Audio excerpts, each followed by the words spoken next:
بسم اللہ الرحمن الرحیم۔ محترم ناظرین، السلام علیکم۔ حضرت داؤد علیہ السلام کے زمانے میں ایک نادار و بے نوا خاتون تھی۔ اس کے پاس جو تھوڑی بہت رقم تھی اس سے اون یا روئی وغیرہ خریدتی اور اسے کاٹ کر اس کی اٹیاں بناتی، پھر انہیں بیچ کر انتہائی سادگی سے اپنی اور اپنے بچوں کے اخراجات پورے کرتی تھی۔ ایک دن وہ سوت کاٹ کر اس کی اٹیاں بنا کر بازار میں بیچنے کے لیے سر پر رکھے جا رہی تھی کہ اچانک تیزی سے ایک کوّا آیا اور ایک اٹی اٹھا کر لے گیا۔ وہ بے سہارا خاتون بہت رنجیدہ ہوئی اور حیران و پریشان حضرت داؤد علیہ السلام کے پاس آئی، اپنے تنگ حالات بیان کیے اور کوّے کے اٹی اٹھا کر لے جانے کا واقعہ بیان کرنے کے بعد عرض کیا، خدا کی عدالت کہاں ہے؟ حضرت داؤد علیہ السلام نے اس سے فرمایا، ادھر بیٹھ جاؤ تاکہ تمہارے بارے میں فیصلہ کروں۔ ایک طرف یہ واقعہ پیش آیا اور دوسری طرف یہ ہوا کہ کچھ لوگ کشتی کے ذریعے دریا عبور کر رہے تھے۔ ان کی کشتی میں سوراخ ہو گیا اور پانی داخل ہو جانے سے کشتی کے ڈوبنے کا خطرہ تھا۔ ان لوگوں نے نظر مانی کہ اگر اس خطرے سے نجات مل گئی تو 1000 دینار کسی فقیر کو دیں گے۔ اللہ تعالیٰ نے ان پر لطف و کرم کیا اور اس کوّے کی ڈیوٹی لگائی کہ وہ اس خاتون کی اٹی اٹھا کر کشتی میں لا پھینکے۔ کوّے نے ایسا ہی کیا۔ ان لوگوں نے سود کی اس اٹی سے فائدہ اٹھایا، کشتی کا سوراخ اچھی طرح بند کیا اور ڈوبنے سے نجات پائی۔ جب وہ لوگ ساحل پر پہنچ گئے تو اپنی نظر ادا کرنے کے لیے سیدھے حضرت داؤد علیہ السلام کی خدمت میں حاضر ہوئے اور 1000 دینار حضرت کی خدمت میں پیش کرتے ہوئے اپنے دریا سے نجات پانے کا پورا واقعہ تفصیل کے ساتھ سنایا۔ حضرت داؤد علیہ السلام نے اس خاتون کے سامنے خدا کی حکمت و عدالت بیان کی اور وہ 1000 دینار اسے دے دیے۔ وہ خاتون بہت خوش ہوئی اور سمجھ گئی کہ خدا سے زیادہ کوئی بھی عادل تر اور احسان کرنے والا نہیں ہے۔ حضرت داؤد علیہ السلام کے زمانے میں ایک شہوت پرست شخص لگاتار ایک خاتون کے پاس جاتا اور اسے منافی عفت کام کرنے پر مجبور کرتا تھا۔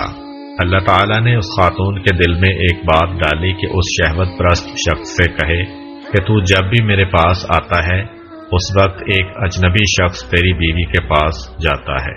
اس خاتون نے یہ بات اس شخص سے کہی تو وہ فوراً دوڑا دوڑا اپنے گھر گیا اور کیا دیکھا کہ ایک اجنبی اس کی بیوی کے ساتھ ہم بستر ہے۔ یہ ماجرا دیکھ کر وہ بہت پریشان ہوا، اس شخص کو پکڑا اور حضرت داؤد علیہ السلام کے پاس لے جا کر کہا، اے اللہ کے پیغمبر، میرے اوپر ایک ایسی مصیبت آئی ہے کہ جو آج تک کسی پر نہ آئی ہوگی۔ حضرت داؤد علیہ السلام نے پوچھا، وہ کون سی مصیبت ہے؟ شہوت پرست مرد نے کہا، یہ شخص میری عدم موجودگی میں میرے گھر آیا ہے اور میری بیوی سے زنا کیا ہے۔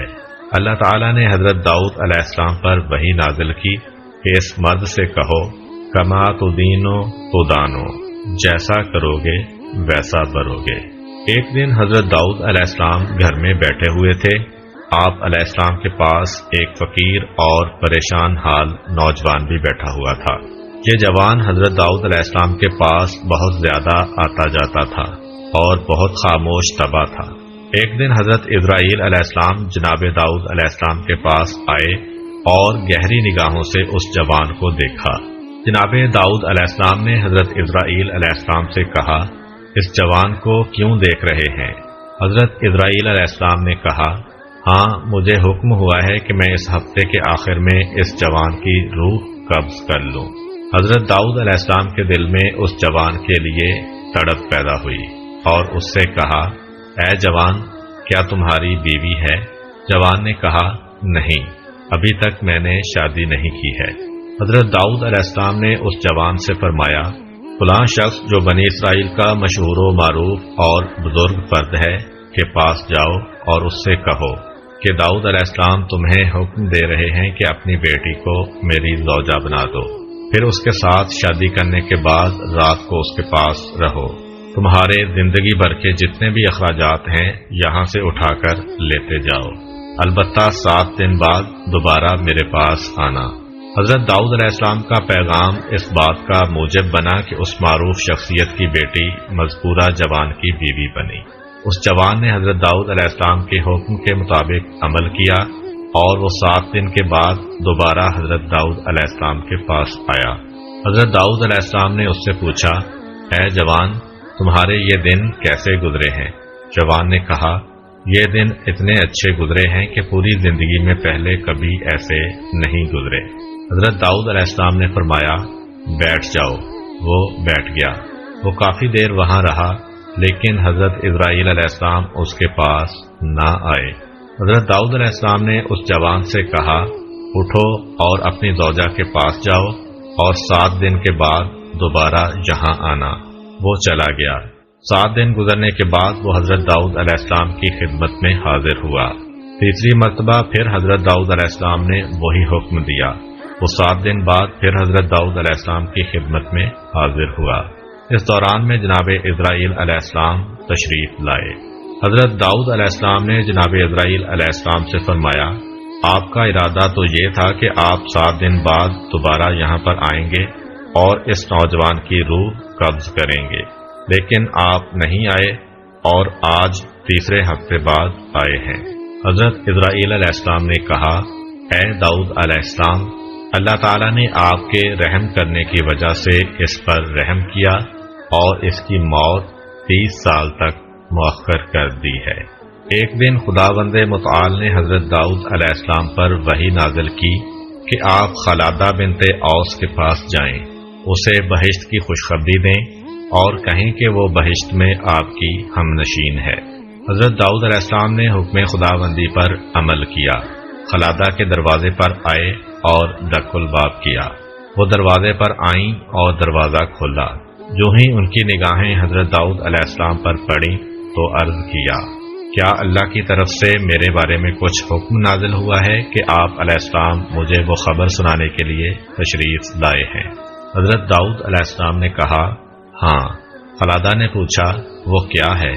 حضرت داؤد علیہ السلام نے کہا، اللہ تعالیٰ نے میرے اوپر وحی نازل کی اور فرمایا ہے، تم بہشت میں میری ہم نشین ہوگی۔ خلادہ نے کہا، آپ کو شبہ ہوا ہے، وہ میں نہیں ہوں بلکہ کوئی میری ہم نام ہے۔ حضرت داؤد علیہ السلام نے کہا، ایسا نہیں ہے بلکہ یقیناً وہ تم ہی ہو۔ خلادہ نے کہا، اے پیغمبر خدا، آپ علیہ السلام سے جھوٹ نہیں بول رہی ہوں، خدا کی قسم میں اپنے اندر ایسی کوئی خوبی نہیں دیکھ رہی کہ بہشت میں آپ کی ہم نشین بنوں۔ حضرت داؤد علیہ السلام نے کہا، تم اپنے باطنی امور کے بارے میں کچھ گفتگو کرو تاکہ جان سکوں کہ کیسی ہو۔